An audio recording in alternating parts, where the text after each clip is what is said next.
Welcome back to Jumbo Journeys. This week features Andrew DiMaiti, a freshman hurdler on the Tufts men's track and field team. Andrew is from Medford, Massachusetts. Andrew, how and why did you decide to continue running at the college level? I'd say my sophomore year, I started to think a lot about continuing running track in college.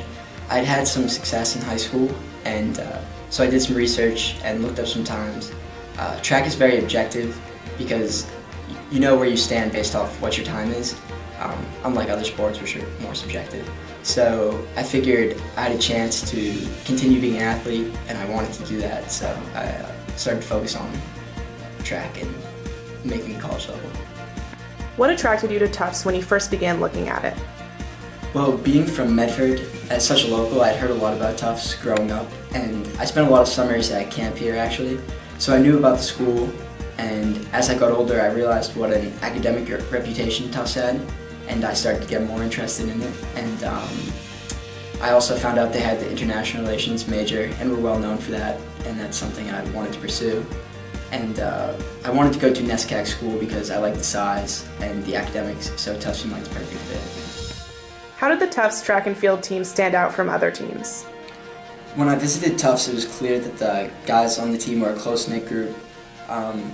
It was apparent that they all got along and were really supportive of each other. In track, it's easy to be an individual and just focus on your individual accomplishments, but here at Tufts, it's really a team atmosphere, and they're focused on accomplishments as a team and winning championships as a team. What extracurricular activities were you involved with in high school? I was a three-sport athlete in high school, so along with running track, I played soccer and hockey. Sports were definitely a big part of my life. I was also the vice president of my school's National Honor Society, and I participated in community service. For example, I spent a week this summer of my junior year volunteering at a place called Camp Sunshine, which is a camp for kids with cancer. What is your one piece of advice for a high school student athlete who wants to continue playing in Division III sports?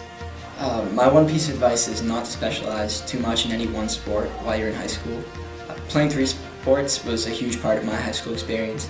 It helped me never to be burned out from any one sport. I had a diverse friend group, and I never had too much pressure on myself.